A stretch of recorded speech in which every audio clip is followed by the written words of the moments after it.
सम्मानित साथियों, नमो बुद्धाय, जय भीम। आज के अम्बेडकर संदेश में आपका हार्दिक स्वागत है। बाबा साहब करें पुकार, बौद्ध धर्म का करो स्वीकार। आकाश पाताल एक करो, बुद्ध धर्म को स्वीकार करो। परम पूज्य डॉक्टर बाबा साहब अम्बेडकर की जय, भगवान गौतम बुद्ध की जय। इस तरह के नारे कहाँ लगाए जा रहे थे सम्मानित साथियों?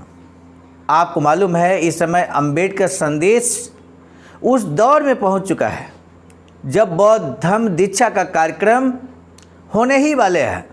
14 अक्टूबर 1956 का वो दिन आने ही वाला है। ठीक कुछ दिन पूर्व के घटनाक्रम को हम लेकर उपस्थित हो चुके हैं। आज बौद्ध धर्म दीक्षा कार्यक्रम का भाग 5वें में हम बात करेंगे नवयुग के पत्रकार संपादक, जिन्होंने उस दौरान स्वयं यात्रा की जब लोग बौद्ध धर्म की दीक्षा लेने दूर दूर अन्य प्रदेशों से नागपुर की ओर रवाना हो रहे थे। तो आज वो अपने आंखों देखा हाल का कुछ हिस्सा हम आज आपके समक्ष रखेंगे।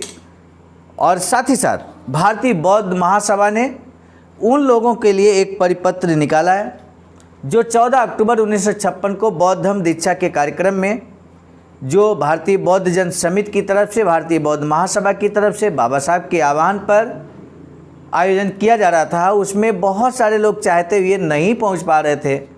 साधन अभाव की वजह से, व्यक्तिगत कारणों से, पारिवारिक कारणों से, अन्य बहुत सारे कारणों से लोग नागपुर नहीं पहुंच पा रहे थे। जो लोग नहीं पहुंच पा रहे थे उन लोगों के लिए एक बहुत बड़ा निर्देश, बहुत बड़ा परिपत्र भारतीय बौद्ध महासभा ने जारी किया। आज हम वो भी आपके समक्ष रखने वाले हैं। और साथ ही साथ नवयुग के संपादक के आंखों देखा हाल क्या कुछ है, उसकी भी थोड़ी कहानी हम जरूर आपको बताएंगे। आज के अम्बेडकर संदेश को आप अंत तक वॉच कीजिए। इससे पहले कि हम अम्बेडकर संदेश प्रस्तुत करें, हमारा आपसे विनम्रतापूर्वक निवेदन है कि आप हमारे इस चैनल आवाज़ का ऑफिशियल को अभी सब्सक्राइब कर लें बेल आइकन के साथ में, ताकि आपको सुबह 5 बजे हर दिन अम्बेडकर संदेश का नोटिफिकेशन आपके इसी मोबाइल पर हो। आइए अब बिना विलंब के हम शुरू कर रहे हैं। आज का अम्बेडकर संदेश प्रसारित किया जा रहा है स्थान Buddha Bodhisattva Ambedkar international centre BBAIC, Sarnath, Varanasi, राज्य उत्तर प्रदेश, देश भारत के सौजन्य से। विषय बहुत क्रांतिकारी है सम्मानित साथियों। विषय बौद्ध धर्म से ही दुनिया का उद्धार होगा। बाबा साहब डॉक्टर अम्बेडकर संपूर्ण वाङ्मय खंड 40 से 5वां भाग पेज नंबर 428 से 431 तक लेकर हम उपस्थित हो चुके हैं। दिनांक 13/10/1956 तक एकत्रित होने वाला चंदा दिनांक 15 अक्टूबर 1956 को शाम 6 बजे बुद्ध भूषण प्रेस, भारतीय बौद्ध महासभा की कचहरी में भरें। अन्य कार्यों के लिए उसे इस्तेमाल न करें। दी गई सूचना के अनुसार भारत के विभिन्न जगहों से मिलने वाली दलित भाइयों की शुभेच्छाएं डॉक्टर बाबा साहब अम्बेडकर के बौद्ध दीक्षा के दिन व्यक्त करने के लिए समुदाय की बुद्ध वंदना के कार्यक्रम करें। इस कार्यक्रम में सभी लोग उपस्थित रहें। सुबह 9 बजे से पहले ही सब लोग नहा धोकर सफ़ेद वस्त्र पहनकर तैयार हो जाइए। सुबह 9 बजे से 11 बजे तक सामूहिक वंदना करें। शाम को अपने परिसर में सब इकट्ठा होकर सभा करें। इस कार्यक्रम का महत्व और बौद्ध धर्म की आवश्यकता, इस विषय पर व्याख्यान आयोजन करें। ये सभाएं बेहद शांत, एकता और बंधुभाव से भरे वातावरण में करें। ये जो निर्देश हमने आपको सुनाया, ये निर्देश परिपत्र के द्वारा जारी किया गया भारतीय बौद्ध महासभा की तरफ से।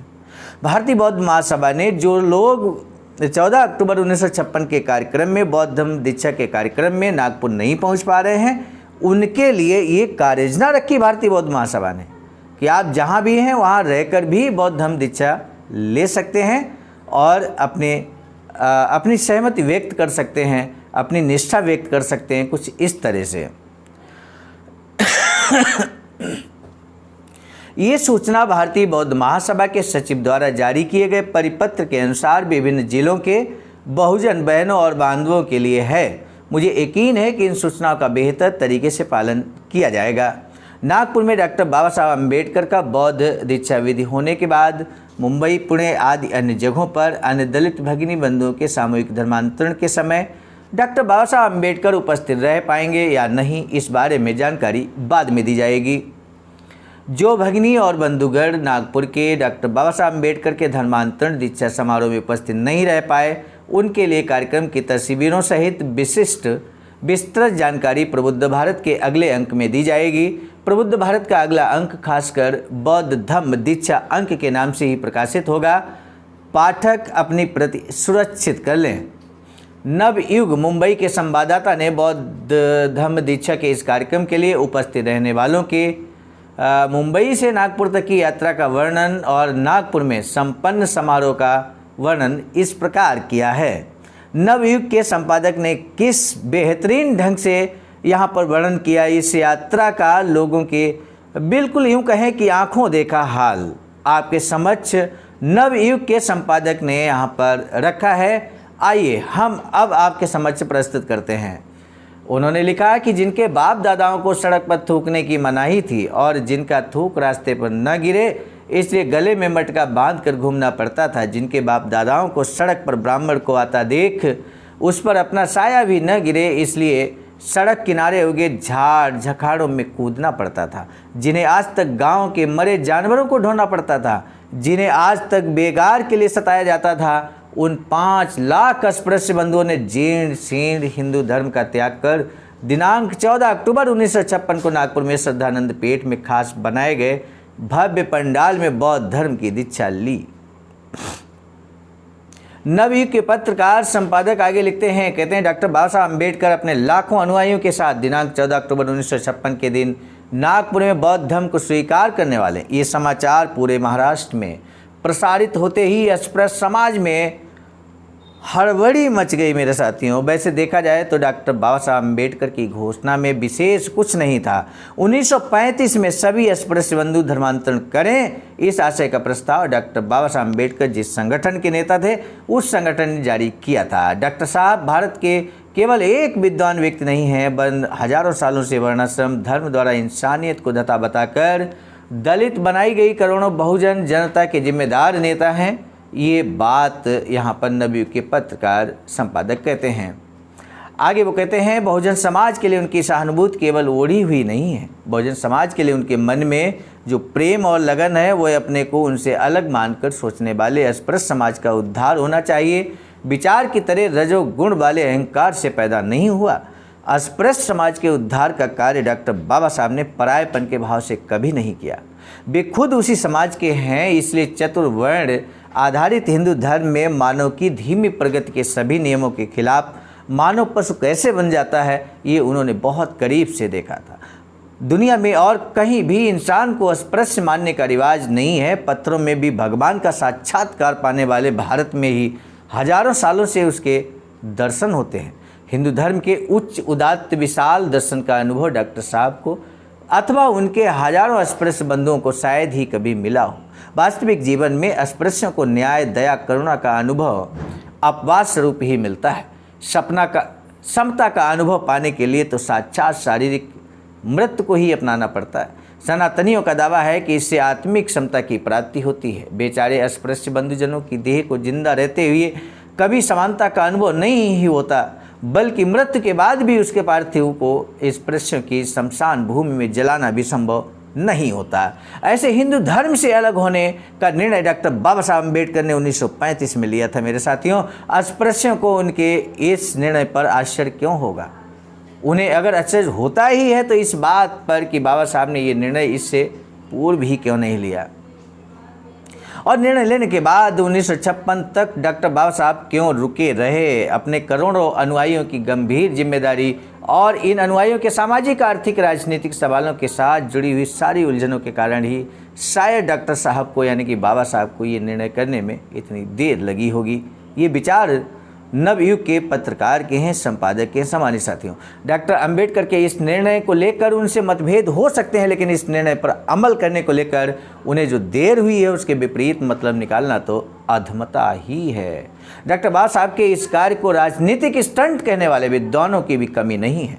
14 अक्टूबर को नागपुर में इस तथाकथित स्टंट का असली रूप जिन्होंने देखा, उनका इस कुत्सित समीक्षा को लेकर क्रोधित होना स्वाभाविक है और 5 लाख लोगों द्वारा बौद्ध धर्म की दीक्षा लिए जाने से ही उस समीक्षा का पोंगा बंद साबित हो चुका है। भगवान बुद्ध के बाद सनातन वर्णाश्रम धर्म पर डॉक्टर बाबा साहब अम्बेडकर ने ही ऐसा करारा प्रहार किया, इसके लिए प्रत्यक्ष इतिहास ही साक्ष्य है। इसलिए डॉक्टर बाबा साहब के लाखों अनुयायियों के मुंह से आज एक ही नारा निकल रहा है, बाबा साहब करें पुकार, बौद्ध धर्म को करो स्वीकार। अस्पृश्य समाज के तथा सवर्ण हिंदू समाज के लिहाज से भी इस युगांतकारी सामाजिक घटना को प्रत्यक्ष घटित हुए देखने का अवसर मुझे मिला। इसके लिए मैं अपने आप को सौभाग्यशाली मानता हूँ। एक दिन पहले ही नागपुर पहुँचना बेहतर होगा सोचकर मैं 12 तारीख की रात को ही नागपुर एक्सप्रेस से निकला। टिकट खरीद कर अंदर पहुंचा तो बोरीबंदर स्टेशन पर खड़िया से लिखा एक बोर्ड मैंने देखा, नागपुर के लिए स्पेशल ट्रेन रात 9:15 बजे चलेगी। स्टेशन में हजारों की भीड़ जुटी थी। सबके मुंह से आकाश पाताल एक करो, बुद्ध धर्म को स्वीकार करो, परम पूज्य बोधिसत्व बाबा साहब डॉक्टर अम्बेडकर की जय, भगवान गौतम बुद्ध की जय नारे गूंज रहे थे। महिलाएं, बच्चे, बूढ़े, युवा सब हड़बड़ी में लग रहे थे। अस्पृश्य समाज के सुशिक्षित लोग, प्रोफेसर, डॉक्टर, वकील आपस में जोर शोर से बौद्धिक चर्चाओं में लगे थे। अस्पृश्य समाज के सैकड़ों रेल, गिरनी, मिल, महापालिका कामगार उत्साह के साथ नारे लगा रहे थे। उस समय देखा एक दृश्य मैं कभी नहीं भूल सकता। 76 की उम्र में पहुंची, यानी कि 60 साल से ऊपर की उम्र में पहुंची, हाथों पर कोहनी तथा गोदना किए हुए अर्थात पल्लू को कमर पर साड़ी में खोसे हुए एक मजबूत महिला एक युवती को हाथ पकड़कर नागपुर एक्सप्रेस की ओर खींचकर ले जा रही थी। जाते हुए वह नारे भी लगा रही थी, हंस रही थी। पूछताछ करने पर पता चला कि महिला बड़ाला में रहती है। वो खुद, उसका बेटा और बहू यानी पूरा परिवार ही नागपुर जा रहा था बौद्ध धर्म को स्वीकार करने के लिए। कई कार्यकर्ताओं ने, समता सैनिक दल ने, लोगों ने उनसे विनती की आप स्पेशल ट्रेन से चलिए, लेकिन बुढ़िया बिल्कुल नहीं मानी। आखिर बुढ़िया ट्रेन में चढ़ी और डिब्बे के दरवाजे पर खड़ी होकर जोरदार नारे लगाना शुरू कर दिए। आज का पहला प्रश्न, अम्बेडकर संदेश का बोधिसत्व बाबा साहब डॉक्टर भीमराव अम्बेडकर ने हिंदू धर्म से अलग होने का निर्णय कब किया था? सम्मानित साथियों, ईयर बताना आपको। बोधिसत्व बाबा साहब डॉक्टर भीमराव अम्बेडकर के सम्मान में अनुयायी कौन से नारे लगा रहे थे? इन 2 प्रश्नों में से किसी एक का जवाब देना बहुत ज़रूरी है। हमें आपके जवाब का बेसब्री से इंतजार रहेगा। सम्मानित साथियों, इस समय बौद्ध धर्म दीक्षा का कार्यक्रम चल रहा है, आप सभी उसके सुन रहे हैं, बहुत अच्छा लग रहा है। और एक और बात हम आपको बता दें, कल 23 सितंबर था, संकल्प दिवस था। बाबा साहब ने संकल्प लिया, अपने जीवन में पूरा किया। हम सभी ने भी संकल्प लिया है बाबा साहब की एक अधूरी इच्छा पूरी करने का। अखिल भारतीय अनुसूचित जाति जनजाति कर्मचारी कल्याण एसोसिएशन, जैसा कि चैनल का नाम आवाज़ का ऑफिशियल है तो इसको शॉर्ट में आवाज़ का कहते हैं। आवाज़ का ने एक संकल्प लिया बाबा साहब की अधूरी इच्छा के अनुरूप एक वैचारिक सेंटर बनाने का, और इस वैचारिक सेंटर में पूरे देश के बुद्धिजीवी साथी, भारत देश के बुद्धिजीवी साथी एक साथ एकत्र होंगे, विचार विनिमय करेंगे और ऐसी रणनीति बनाएंगे जिससे कि हमारे समाज को मार्गदर्शन मिले। ये एक बड़ा काम करने जा रहा है आवाज़ का। वैचारिक सेंटर बनाने में अगर आप भी अपना अमूल्य योगदान करना चाहते हैं तो दिए गए अकाउंट नंबर IFSC कोड पर आप कर सकते हैं। आपका हार्दिक स्वागत है। आज के अम्बेडकर संदेश को हम लेकर उपस्थित हुए थे मिशन नायक बुद्ध मित्र मुसाफिर सर, राष्ट्रीय अध्यक्ष आवाज़ का, नई दिल्ली की प्रेरणा में, और साथ ही साथ संकलन करता परम आदरणीय विजय कुमार बौद्ध जी, प्रांतीय कोषाध्यक्ष आवाज़ का बिहार। प्रस्तुत करता में मैं स्वयं सर्वजीत आर्या, राष्ट्रीय मीडिया प्रभारी IT सेल आवाज़ का, नई दिल्ली। मिलेंगे नए डॉक्टर अम्बेडकर संदेश में, तब तक दीजिए इजाजत। आप सभी को सादर नमो बुद्धाय, जय। सम्मानित साथियों, यदि आप हमारे इस चैनल आवाज़ का ऑफिशियल, जिस पर नियमित सुबह 5 बजे डॉक्टर अम्बेडकर संदेश आपको मिलता है, आप हमारे इस चैनल को सपोर्ट करना चाहते हैं तो हमारा आपसे निवेदन है कि आप हमारे इस चैनल को सब्सक्राइब कर लें, वीडियो को शेयर, लाइक, कमेंट जरूर करें।